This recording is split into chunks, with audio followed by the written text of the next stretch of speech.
there, Star Wars collectors, and welcome to another Bossk's Bounty video, and welcome to episode 242 of Ask Boss Bounty. This is the weekly Q&A series that drops every Sunday, where I take your questions from the comment section below and do my best to answer them. So if you do have a question for next week's episode and you want to be featured in the video, be sure to leave that question in the comment section of this video. And if I didn't manage to pick your question for this week, please persevere and try again for next week if it is a question you really want answered on the show. With all that being said, if you do enjoy the video, hit the like button down below, subscribe if you're new. And with all that being said, this episode of Ask Boss Bounty is brought to you by VC42, because it is episode 242, and that is the Han Solo from the Yavin ceremony, VC42. Now, as you can see, the Han Solo doesn't really stack up these days. I do believe there is a repack of the vintage original trilogy collection version, albeit with the medal around his neck. Now, of course, we are due to get a new Han Solo next year. We haven't seen what it's going to look like yet, but I'm really looking forward to it, because that Han Solo there really does need, improving upon. But he's sponsoring this video. And just before I get on to this week's questions, I just want to say a huge thank you to all of my Patreon supporters and channel members for joining me on our private live stream last night. It was a lot of fun, and I want to say a big congratulations to Ben Fraser, Jeremy Sargent and Sean Mack for winning the 3 graded figures. Good news for you guys out there. Jeremy Sargent doesn't collect anything graded. He is a completely loose collector, in fact, so he doesn't even have anything carded. So he said that prize will be completely wasted on him, and he's offered for me to draw it again. So I will do that at some point. Also, I want to say a big congratulations to the pop culture tourist Mario Alvidrez, Shannon Petratz, Mark Sobry, Gary Dickens and Connor John. You are all winners of a set of cards from Star Action Figures that they've recently launched. So these are, there's 9 in the set, wave 1. You can see some Black Series images there, and then we've got TVC ones. They're very, very cool. So you will be getting a set of those as well. So I will be in touch with you guys to get your details. So thanks again for joining me. It was awesome. And the first question of the week is from Meada86, and he says, hey dude, quick question. Do you know what the point was of the carbon collection figures? Other than being shiny, I can't see the appeal. Doubt it had any kind of nostalgia to it. Thanks as always for great content. Enjoyed today's grading video, as I've never fully understood the concept. Yeah, sure, it's a pretty easy answer, this one, buddy. It is all to do with money and profits. All of those figures that they released in the Carbonize collection were repacks, but repainted. So it's just a way of making money. And you're right, I don't really think many people out there really asked for them or wanted them, but they are what they are, and they're part of the collection. Toys of the Jedi says, congratulations Tim on 30k and Joan on winning the giveaway. Please remind Hasbro that a Man needs to be on a standard size card back when they get around to him. Question for next week: with Rogue One hitting the 10-year anniversary in 2026 and Hasbro needing 18 months to develop figures, which Rogue One items would you like to see make an appearance? Let's have 4 figures, a vehicle and a playset from you. Wow, 10-year anniversary. Time does fly, does it not? 10 years since Rogue One came out. Wow. But yeah, sure. I mean, I love Rogue One. I can think of things pretty easily for Rogue One about the things that I want. The 4 figures I would say are, for me anyway, Baze Malbus. We need Pow. We need Bistan. We need Bodhi. But then there's a bunch more that I could think of as well. Saw Gerrera. You've got the Rebel Soldiers. Just so many going on with Rogue One that we need, in my opinion. In terms of a vehicle, I think the obvious one for that is the U-Wing. Whether that's a HasLab or a standard sort of, Hasbro Pulse exclusive release like they've done with the E-Wing, I do not know, but it's one that I would like to see in the line. And in terms of a playset, I don't think you could go too far wrong with a Scarif scene with the bunker sort of landing pad area where it all kicked off. But of course, if they were to do that, then we would need Bodhi, Melshi, Rebel Soldiers. We've kind of got the Stormtroopers and the Shore Troopers and all that good stuff, but it's really on the Rebel side that we're kind of lacking with Rogue One. William Randall says, hi BB, question for next week. Do you think the retro collection is dead? Does Hasbro have any more plans for it? Thanks. No, I do not think it's dead. I think they are really cutting back on it though. I doubt that you'll see any more of these sort of newer media retro collection. I think they've kind of realised that, you know, the clue is in the name, retro collection. It kind of needs to be, you know, either figures that they made back in the day via Kenner, or the ones that they never got to, like, you know, the classic ones that everybody mentions, like the Sandtrooper, Rebel Fleet Trooper. They've done Tarkin, for example. That's kind of where I feel that they need to be with the retro collection, and I think they may have come around to that. I'm pretty sure Steve Evans may have even commented on this on another live stream, or maybe at a con or something. I think he said that they might be going back to that sort of, you know, retro feel for it. Diswiz 2005 says, hi Boss, question for next week. If you could pick one character from some of the more modern 3.75 inch lines, Rebels, Force Awakens, Rogue One, Last Jedi, Solo, Resistance, to get a figure in TVC, who would you pick? Now, when I first read this question, I thought you were just asking me to pick a character from new media that I really, really wanted. But now I've read the question out aloud to myself, I kind of know what you're talking about here. So in terms of Rebels, Force Awakens, Rogue One, actual figures they've made, like the 5 POAs, right? There's just a few there that I've mentioned for Rogue One. You've got Bistan, you've got Pow, you've got Baze Malbus. Baze Malbus would be a really important one, wouldn't it? You know, if Andor figures had been made and they'd done Luthen, then I would have hands down probably picked Luthen. But out of all of those, man, it's difficult. Probably Two Tubes, maybe. Saw Gerrera. It would definitely have to come from Rogue One, in my opinion. John Kane 8503 says, question for next week. Hey, just want to first of all say that I'm loving the videos and keep up the good work. Thank you, John. I appreciate that. He says, question wise, I'd like to know your thoughts on whether you think we will get the Bad Batch in 2025 or any other figures from the show, and in what kind of configuration, e.g. single carded or 4-packs. Also wondered whether you'd like the idea of a blockade runner or a hammerhead Corvette as a HasLab. So just addressing the second part of your question there, I think the hammerhead would be a bit too niche for a HasLab personally, and also I feel that HasLabs need to be something where you can get a lot of figures around it, or it's a ship that's interacted with more figures than the hammerhead would have done. Blockade runner or the Tantive 4, I would love one of those, you know, maybe more as like a model, a bit like the sail barge. It would kind of just sort of sit there looking awesome. But of course we do have the internal of the Tantive 4, which is my favourite playset, I'd probably say, that they've made. So that's that part of the question. In terms of the Bad Batch, now, in terms of whether I feel that they're going to be coming out in 2025, I highly doubt it. And I think at this point Hasbro are probably either toying with the idea of maybe they should do the Marauder as a HasLab, and then that way you get all of the figures in the main line and then a version of them in the HasLab. Black Series has already had like 2 versions of them from Season 1 and Season 2, so you can kind of see that if we were to get those figures in TVC, then they would definitely want to do the repainted versions of them to get the money back on the sculpt. You can see that they've done that with the Ghost now. We've got sort of, you know, versions of them in the main line, and then we've got the Rebels characters in the HasLab as well. So if they don't do a Marauder as a HasLab, so for example if that is not the next TVC HasLab, then I would expect the figures to sort of come through over a couple of years, but I don't foresee them happening in 2025. I honestly don't. So next year, if they do launch a new HasLab and it happens to be the Marauder, that's how you get the figures.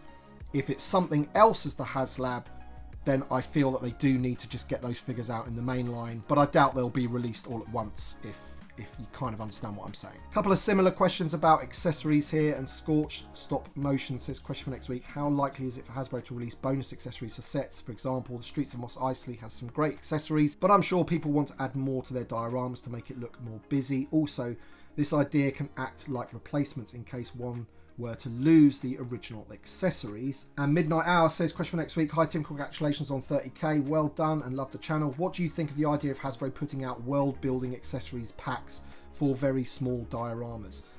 And I feel this is going back to the question that I answered last week about deluxe packs, and unfortunately because these deluxe boxes that we were getting are now going to be on card and they're going to be more focused around like a single figure with just a few accessories, we're kind of missing this sort of thing now where you're getting like an E-Web cannon, or you're getting the frogs with the Luke, or all of those extra little pieces that you've got with the Ahsoka figure. So all of those tiny little world building items, how are we going to now get those into our collections?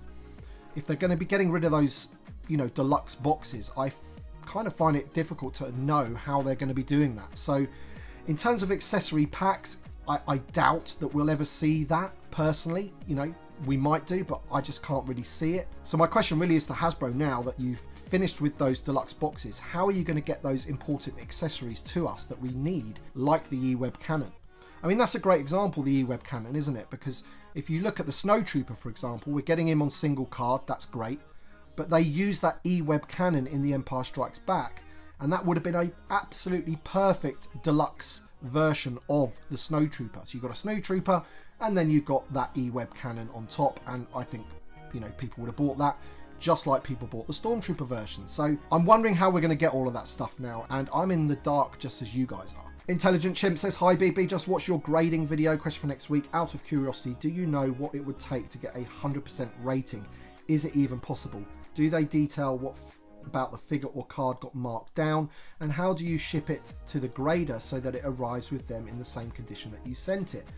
Also, on a different note, and this can be just a yes or no answer, do you think we'll ever get the Book of Boba Fett figure from the Unnecessary Deluxe pack on a regular card? Keep up the great work and content. Thanks. Regarding Boba Fett, I'm amazed they haven't done that already. You know, just get rid of the fire effects, get rid of the Stormtrooper helmets, and stick him on a standard card. People would buy it again, I'm sure. I think the problem with that is then people will start saying, well, oh, so you were charging me $4 for just a couple of Stormtrooper helmets. People will start questioning that. Maybe that's the reason why they haven't done it, and maybe that's the reason why the new Sabine Wren with the Howler has been put on a larger card, when clearly she could have fit on a normal standard card. That's my kind of thoughts on that anyway. In terms of grading and getting 100%, it is possible because I have seen examples of it. And I guess that you would probably need to send in a case of figures, and then they would pull all of them out, and then basically one that has got like 0 blemishes. So like even microscopic scuffs on the bubble and things like that. It has to be completely flawless in every respect to get a 100, and they are extremely rare.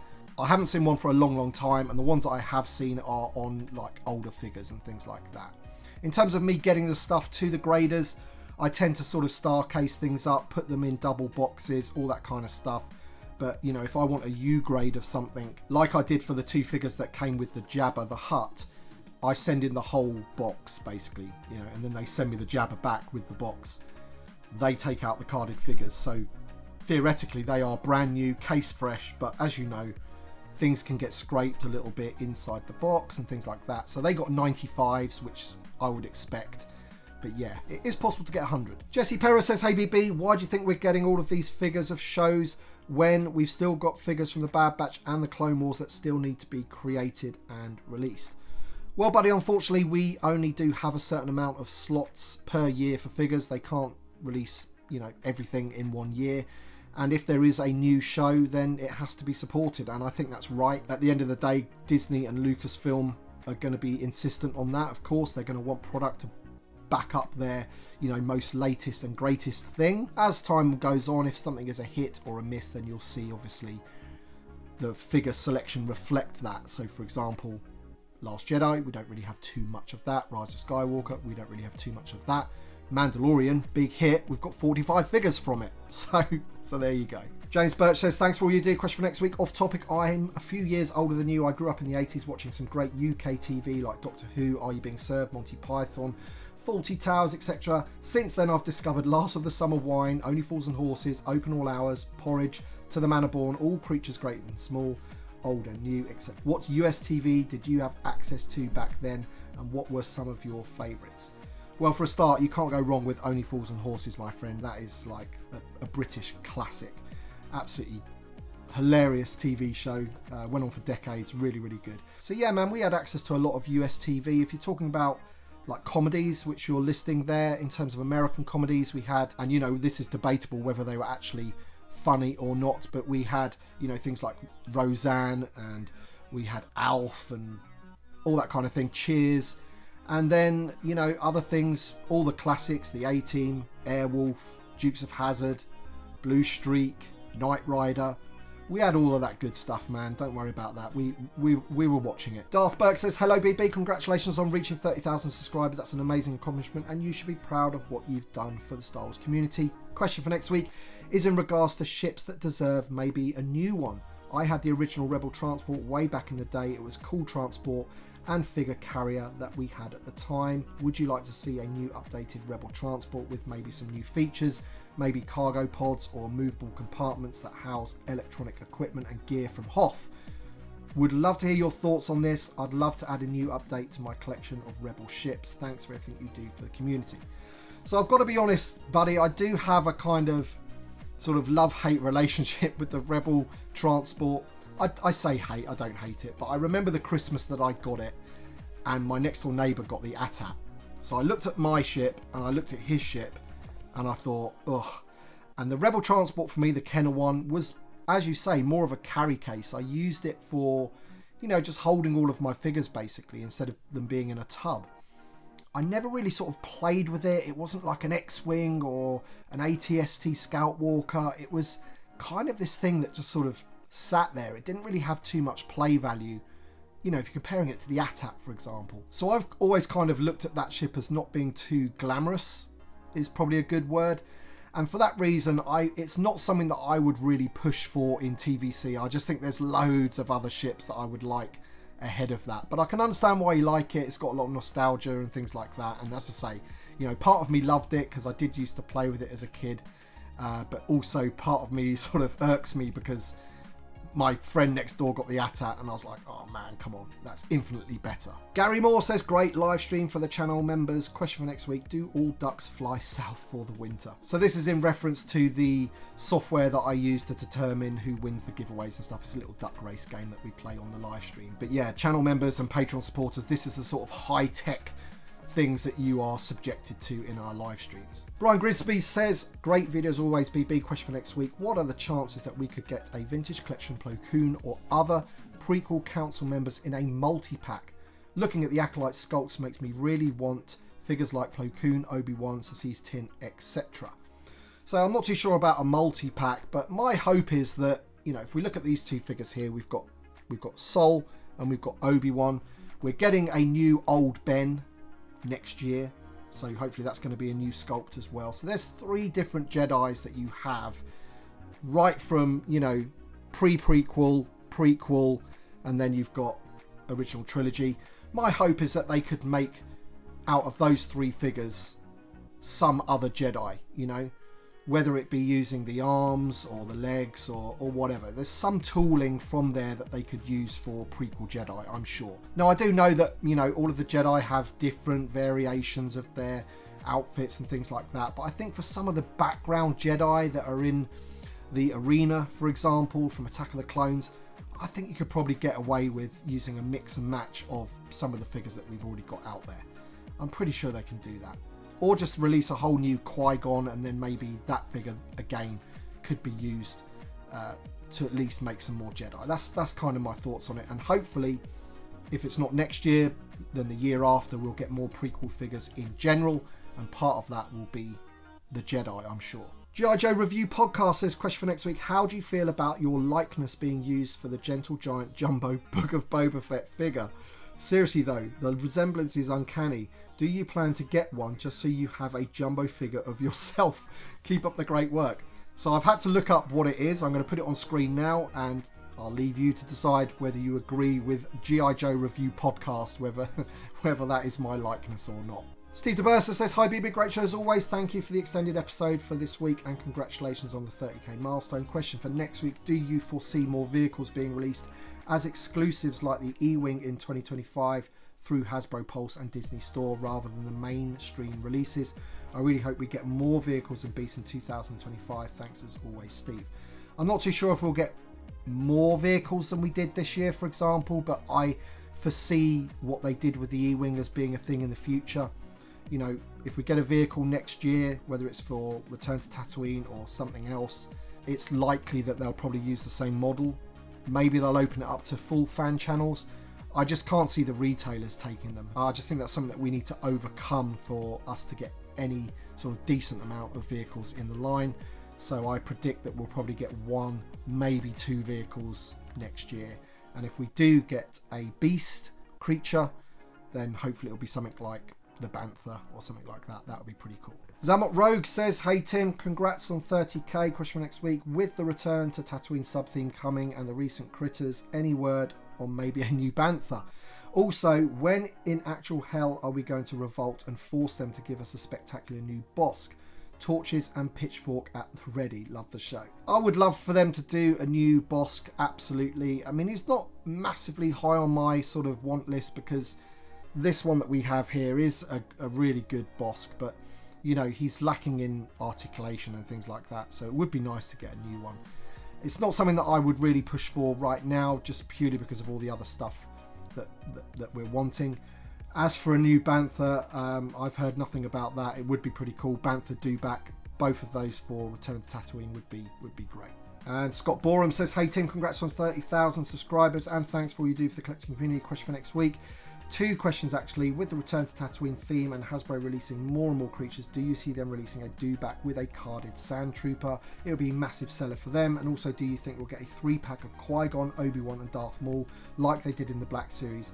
These are 3 figures the fans would be screaming for, given that it's the 25th anniversary of the Phantom Menace. So I think we've missed the boat on the Phantom Menace anniversary.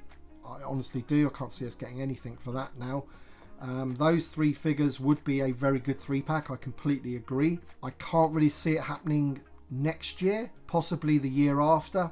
As for the Dewback with the carded Sandtrooper, I think a new Sandtrooper is a pretty easy one for them to do, and I feel a version of the Sandtrooper would be a pretty good figure to include with a Dewback for obvious reasons. But I also feel that I wouldn't really want them to sort of firewall a figure like the Sandtrooper behind an expensive creature, for example.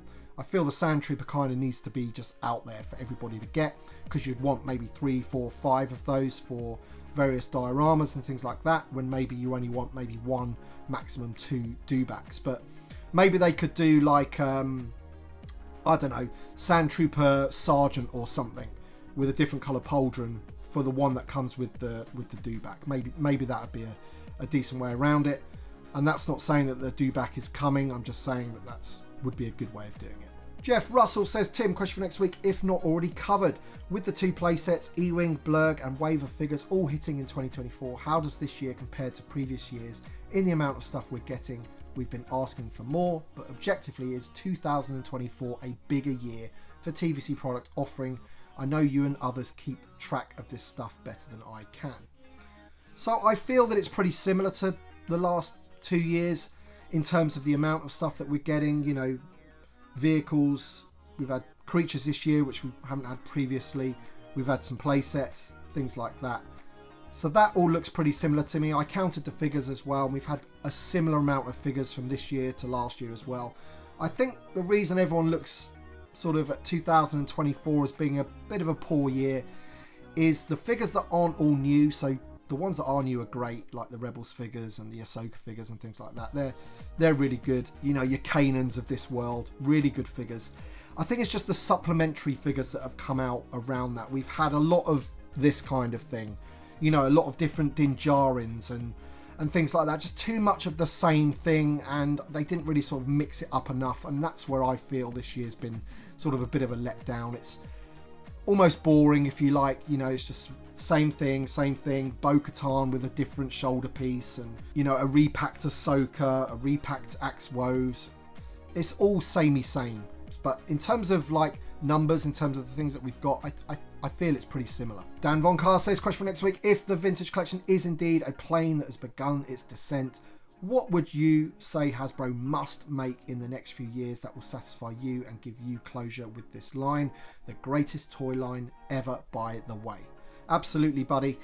I think, you know, everyone's answer to this is going to be different. I mean, I would absolutely love for them to finish some of the Rogue One stuff, and I would also love for them to do the Bad Batch. And that's not just for me, that's for the community in general. I think those are really some figures that they just need to do. And then after that, you know, I go back to my roots. I would love them to finish the 96. I think that would be a pretty cool thing for them to do. But I also feel that there are other figures as well from the original trilogy that they could get to, which weren't in the original Kenner line. So those are kind of the things. Rogue One, Bad Batch, original 96, and that's if it was coming to an end. That's kind of the direction that I would want them to go in, but completely understand that everyone else has got their own opinion about that. Alright then guys, that's it for this week's episode. Loads of questions covered, a lot of them about future stuff, which means I couldn't have too much in the set today, but I've got some Jedis there. We talked about those, and we talked about some of the newer characters and things like that. And of course, we have VC42 Han Solo Yavin Ceremony, which is kind of sponsoring this episode, with it being 242. I want to say thank you all for watching, and thank you to my Patreon supporters and channel members for supporting me in the way that you do. It is absolutely awesome, so thank you so much. Thanks for watching, everybody, and we shall see you on the next one.